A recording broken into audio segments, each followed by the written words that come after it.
নাম আজমেরি হক বাঁধন।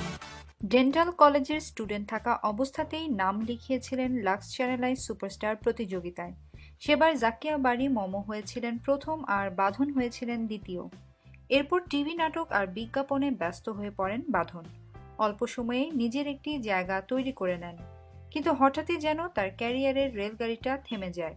হুট করে বিয়ে করে সংসারী হয়ে ওঠেন বাঁধন। ঘোষণা দিয়ে অভিনয় থেকে সরে গিয়েছিলেন শুধুমাত্র স্বামী আর সংসারের জন্য। বিয়ের পরপরই বাচ্চা নিয়ে নেন। সবকিছুই ঠিকঠাক, কিন্তু কোথায় যেন একটা ছন্দপতন ছিল, সেটা বাঁধন বুঝতে দেননি কাউকে। কন্যা সন্তান মিশেলের জন্মের পর বাঁধনের সকল ব্যস্ততা তৈরি হয় তাকে নিয়েই। খাঁটি বাঙালি গৃহবধূ বলতে যা বোঝায় তাই হতে চেয়েছিলেন বাঁধন। আরও কত স্বপ্ন ছিল, কিন্তু মানুষের সব স্বপ্ন সবসময় পূরণ হয় না। স্বপ্ন ভাঙে, আবার নতুন স্বপ্ন দেখার দিন শুরু হয়। কুয়াশা কেটে নতুন আলো ঝলমলে দিনের অপেক্ষায় থাকতে হয়। বাঁধন জানালেন তার অবস্থা এখন তেমনটিই।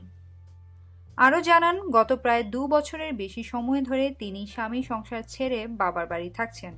সন্তানের লেখাপড়া আর নিজের খরচ জোগানের তাগিদে আবারও অভিনয়ে নিয়মিত হন তিনি।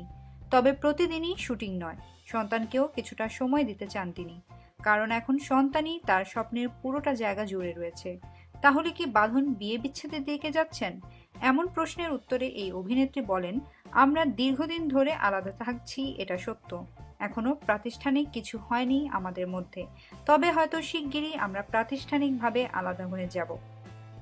বলে রাখা ভালো, 2010 সালের 8 সেপ্টেম্বর দুই পরিবারের ঘনিষ্ঠজনদের উপস্থিতিতে ব্যবসায়ী সনেটের সঙ্গে বাঁধন বিয়ের পিঁড়িতে বসেন।